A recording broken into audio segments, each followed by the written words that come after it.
নবারণের এমন অবস্থার জন্য রাঙ্গার ঘাড়ে সমস্ত দূর চাপাতে গেলে এবার সত্যজিৎ স্যার বৃন্দাকে হাতে নাতে ধরে ফেলে তার মুখোশটা খুলে দিল একলব্যর সামনে। হ্যাঁ বন্ধুরা, এমনটা দেখতে পারবে আজকের পর্বে। বিস্তারিত জানতে ভিডিওটিতে লাইক দিয়ে চ্যানেলটিকে সাবস্ক্রাইব করে পুরো ভিডিওটি তোমরা দেখতে থাকো। গল্পের শুরুতে আমরা দেখতে পারবো রাঙ্গা খুব কান্নাকাটি করতে থাকে। তারপরে বৃন্দার কাছে ফোন করে আর বলতে লাগলো, বৌদি তোরা তাড়াতাড়ি হাসপাতালটাতে চলে আয়, জেলা হাসপাতালে আমি না বাবাকে নিয়ে যাচ্ছি, গলায় না তীর লেগেছে। এ কথা শুনে বৃন্দা তখন বলতে লাগলো, ও মাই গড, কিভাবে এটা হলো? আচ্ছা আচ্ছা, ঠিক আছে ঠিক আছে, আমরা সবাই আসছি। রাঙ্গা তখন খুব কান্নাকাটি করতে থাকে আর বলতে লাগলো, আমরা না জেলা হাসপাতালে বড়বাবুকে নিয়ে যাচ্ছি। এ বলে ফোনটা কেটে দেয়। তখনই একলব্য বলতে লাগলো, কি হয়েছে কি হয়েছে বৌদি? তখন বৃন্দা বলতে লাগলো, সর্বনাশ, রাঙ্গা এইমাত্র ফোন করেছে, বাবার নাকি গলার মধ্যে তীর লেগেছে, রাঙ্গা নাকি ভুল করে তীরটা ঢুকিয়ে দিয়েছে। এ কথা শুনে তো অবাক হয়ে যায় পাঞ্চারি অঙ্কুর সবাই। আর তখনই বৃন্দা বলতে লাগলো, দেখো দেখো, রাঙ্গা এই কাজটা কিভাবে করতে পারলো, চলো আমাদেরকে এক্ষুনি হাসপাতালে যেতে হবে। আর মনে মনে হাসতে থাকে আর বলতে লাগলো, রাঙ্গা দেখো কি হয়েছে, কি হয়েছে আহিরিনী, আমি তোমাকে এই বাড়ি থেকে চিরবিদায় করে ছাড়বো, আমি তো শেষ পর্যন্ত তোমার কি অবস্থা করে দেখো। এইদিকে একলব্য তো পুরোটা রেগে যায় রাঙ্গার উপরে আর বলতে লাগলো, রাঙ্গা এই কাজটা করতে পারলো? এদিকে তারা তাড়াহুড়ো করে হাসপাতালে চলে যায়। অন্যদিকে রাঙ্গা আর সত্যজিৎ স্যার মিলে একলব্যের বাবাকে নিয়ে চলে আসে জেলা হাসপাতালে। সেখানে আসার সাথে সাথে ডাক্তাররা তখন বলতে লাগলো, সর্বনাশ, ওনার যে জায়গায় যে লেগেছে অপারেশনটা তো আমাদের হাসপাতালে হবে না, ওনাকে ইমিডিয়েটলি কলকাতা নিয়ে যেতে হবে। তখন তো রাঙ্গা খুব কান্নাকাটি করতে থাকে। এদিকে মিডিয়ার লোকজন সেখানে চলে আসে আর ওরা এসে বলতে লাগলো, দেখুন, রাঙ্গামতি তীরন্দাজের নাম আপনারা সবাই শুনেছেন। তীরন্দাজিতে যে চ্যাম্পিয়ন হয়েছিল সে নাকি ভুলক্রমে তার শ্বশুরের গলায় তীরটা ঢুকিয়ে দিয়েছে। এভাবে ভুলভাল নিউজ ছড়াতে থাকে। এদিকে সত্যজিৎ স্যার তখন ডাক্তারকে বলতে লাগলো, প্লিজ আপনারা যে কোনো প্রকারে ওনাকে বাঁচানোর চেষ্টা করুন, ওনার গলা থেকে তীরটা বের করার চেষ্টা করুন। কিন্তু ডাক্তার তখন দেখে বলতে লাগলো, না না, আমাদের আমার হাসপাতালে না তেমন কোনো উন্নত চিকিৎসা নেই, ওনাকে কলকাতা নিয়ে যেতে হবে, না হলে ওনাকে বাঁচানো যাবে না। অপারেশনটা কিন্তু খুব ক্রিটিক্যাল হবে, যেহেতু গলায় লেগেছে। রাঙ্গা তো তখন চিৎকার করে বড়বাবু বলে কান্না করতে থাকে। আর এদিকে ডাক্তার তখন বলতে লাগলো, প্লিজ আপনারা একটু বাইরে যান, একটু বাইরে যান, রুগীকে আমাকে দেখতে দিন।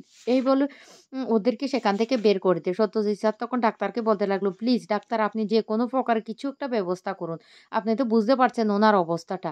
কিন্তু তখনই শ্বশুর নবরণ বাবু কিছু বলার চেষ্টা করে, কিন্তু রাঙ্গা তখন বলতে লাগলো, বড়বাবু তুই কথাটা বলিস না, তুই কথাটা বলিস না, তুই কথা বললে না তোর আরো অনেক কষ্ট হবে, তুই ভালো হয়ে যাবি, তোর কিচ্ছু হবে না। ডাক্তার তখন বলতে লাগলো, আপনাকে বলছি না এখান থেকে একটু বেরিয়ে যান, আমি আর কতবার বলবো, রুগীর অবস্থা তো এমনিতেই দেখতে পাচ্ছেন। এই বলে রাঙাকে ঘর থেকে বের করে দেয়। আর রাঙা তখন বাইরে চলে আসে। অন্যদিকে মিডিয়ার লোকজন চারিদিকে ঘিরে ধরেছে, কি ব্যাপারটা কিভাবে হলো, রাঙা কিভাবে শ্বশুরের গলায় তীরটা ঢুকিয়ে দিল, সেইভাবে ভুলভাল নিউজ করার জন্য ওরা উঠে পেরো লেগেছে। ওইদিকে তো সত্যজিৎ স্যার বলতে লাগলো, সবটা হয়েছে আমার জন্য, আমি কেন যে রাঙাকে এখানে ডাকতে গেলাম। এদিকে রাঙার পরিবারের সবাই চলে এসেছে আর সবাই একে তখন জিজ্ঞাসা করতে থাকে, আপনারাই তো নবরণ বাবুর বাড়ির লোকজন, নবরণ বাবুর গলায় কিভাবে তীরটা লেগেছে বলুন তো, রাঙামতি তীরন্দাজ নাকি তীরটা ঢুকিয়ে দিয়েছে। বিন্দা তো তখন হাউমা করে কান্নাকাটি করে আরো ভুলভাল তথ্য ছড়িয়ে দেওয়ার চেষ্টা করছে। এদিকে সত্যজিৎ স্যারের কেমন একটা সন্দেহ হয়েছে। সত্যজিৎ স্যার তখন পুলিশ অফিসারকে বলতে লাগলো, নবারণ বাবু সেখানে গেল কি করে, শুধু রাঙা আর আমরা জানতাম, তাহলে সেখানে কি করে গেল সেটা ইমিডিয়েটলি আমাদেরকে খুঁজে বের করতে হবে। এদিকে রাঙ্গা তো কান্নাকাটি করতে থাকলো। অন্যদিকে সত্যজিৎ স্যার গিয়ে বলতে লাগলো, ও একলব্য বাবু, আমি আপনাকে সবটা বুঝিয়ে বলছি। তখনই একলব্য আরো রেগে যায় সত্যজিৎ স্যার উপর আর বলতে লাগলো, দাঁড়ান, আমার রাঙ্গার সাথে কথা আছে। রাঙ্গা, তুমি জঙ্গলে কেন গিয়েছিলে, আমাকে একটু বলো তো, কেন জঙ্গলে গিয়েছিলে আমাকে বলো। আমার বাবার গলায় তীরটা কিভাবে ঢুকিয়েছো তুমি সেটা বলো, কি করে পারলে। এই বলে অনেক গালিগালাজ করতে থাকে আর বলতে লাগলো, ইউ আর এ লায়ার। এই বলে চিৎকার করে উঠে রাঙ্গার উপরে। বিন্দা তখন খুব খুশি হয়ে যায় আর মনে মনে হাসতে থাকে আর বলতে লাগলো, রাঙ্গা দেখো, দেখো তোমার অবস্থা আমি কি করি, তোমাকে না আমি সবার সামনে ছোট করে তারপরে এই বাড়ি থেকে আমি তোমাকে বের করে দেবে। এদিকে একলব্য প্রচন্ড রেগে রাঙ্গাকে বলতে লাগলো, কি করে পারলে তুমি আমার বাবার গলায় এইভাবে তীরটা ঢুকিয়ে দিতে, কে বলেছিল, আর আমার বাবা সেখানে কেনই বা গিয়েছিল, কেনই গিয়েছিল। এই বলে চিৎকার চেঁচামেচি করতে থাকে হাসপাতালের মধ্যে। অঙ্কুর তখন বলতে লাগলো, মিডিয়ার লোকজন চারিদিকে আছে, প্লিজ প্লিজ একলব্য তুমি এখন থামো। পাঞ্চারি তখন বলতে লাগলো, প্লিজ ভাইয়া তুই এখন থাম, আর এখানে কোনো কিছু বলিস না, দেখতে তো পারছিস চারিদিকে মিডিয়ার লোকজন ভুলভাল তথ্য ছড়িয়ে দিচ্ছে। কিন্তু কিছুতে একলব্য থামে না। একলব্য প্রচণ্ড চিৎকার করতে থাকে রাঙার উপরে। তখন সেটা সত্যজিৎ স্যারের খুব খারাপ লেগে যায়। সত্যজিৎ স্যার তখন মনে, মনে অনুশোচনা করতে থাকে কেন যে রাঙাকে আনতে গেল।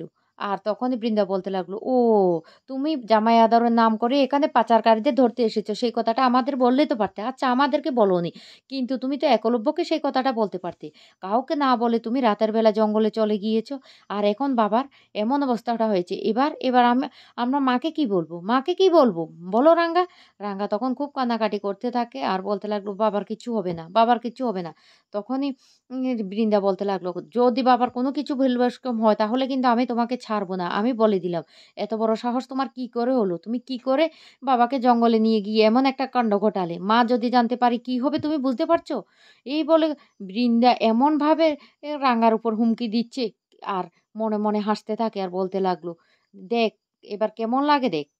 তোর অবস্থা আমি কি করি দেখ।" এদিকে অঙ্কুরও খুব কষ্ট পেতে থাকে রাঙার এইসব কান্নাকাটি দেখে। তখন একলব্য বলতে লাগলো, "একদম ঠিক কথা। তুমি তো আমাকে একবারের জন্য বলোনি যে তুমি এই পাচারকারী ধরতে এসেছো। আমার কাছে তুমি গোপন রেখেছিলে। রাতের বেলা তুমি লুকিয়ে কোথায় গিয়েছিলে? কোথায় গিয়েছিলে আমাকে বলো?" রাঙা কিন্তু কোনো কথাই বলে না। রাঙা শুধু কান্নাকাটি করতে থাকে।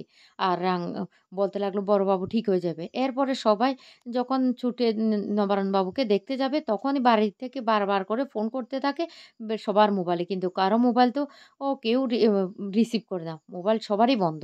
এদিকে রাঙা কান্নাকাটি করতে থাকে আর বলতে লাগলো, "আমার যদি আজকে কিছু হয়ে যেত, আমি নিজেকে কোনোদিন ক্ষমা করতে পারব না। বড়বাবুর যদি কিছু হয়ে যায় সত্যজিৎ স্যার এর দাদা।" এই বলে খুব কান্না করতে থাকে সত্যজিৎ দাদার কাছে। তখন সত্যজিৎ দাদা বলতে লাগলো, "রাঙা এভাবে দুর্বল হলে তো চলবে না।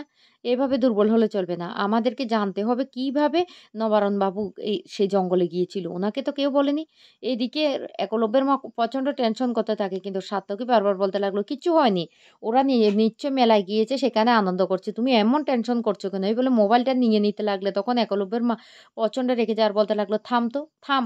আমার এমনিতে অনেক টেনশন হচ্ছে।" এদিকে পাঞ্চারি, অদিতিরা সবাই এমন অবস্থা দেখে নবারুণ বাবুর কান্নাকাটি করতে থাকে। আর এদিকে তো বাড়িতে ছটফট করতে থাকে নবারুণের স্ত্রী একলব্যের মা। তখন পিসিমণি বলতে লাগলো, "বৌদি তুমি এমন কেন করছো? এমন কেন করছো?" তখনই বিন্দা ফোন করে। আর তখন সব্য বলতে লাগলো, এই তো বিন্দা ফোন করছে।" বিন্দা তখন বলতে লাগলো, "শুনো সব্য আমি তোমাকে কিছু কথা বলতে চাই।" কিন্তু বারবার করে একলব্যের মা বলতে লাগলো, "এই ফোনটা আমাকে দে, আমাকে দে। আমি কথা বলবো, আমি কথা বলবো।" তখন সব্যকে সবটা খুলে বলে আর বলতে লাগলো মাকে কিন্তু কিচ্ছু বলবে না। তারপরে মাকে বলতে লাগলো, "আরে আমরা তো মেলায় গিয়েছিলাম। মেলায় মোবাইলগুলো হারিয়ে যাবে সেইজন্য গাড়িতে রেখে দিয়েছিলাম। আর বাবা ঘুমোচ্ছে। তুমি এমন টেনশন করছো কেন?" তখনই একলব্যের মা শান্ত হয়ে যায়। এদিকে সবাই যখন ব্যস্ত থাকে নবারুণ বাবুর কাছে তখনই সত্যজিৎ বাবু পুলিশ অফিসারকে বলতে লাগলো, "আমাদেরকে এক্ষুনি তদন্ত করতে হবে। এক্ষুনি তদন্ত করে বের করতে হবে নবারুণ বাবুকে কে জঙ্গলে পাঠিয়েছে? কেন উনি জঙ্গলে এসেছেন? সেইটা আমাদেরকে ভেদ করতে হবে। সত্যজিৎ স্যার কি পারবে? এবার বিন্দাই যে পাঠিয়েছে ফোন করে নবারুণ বাবুকে সেটা খুঁজে বের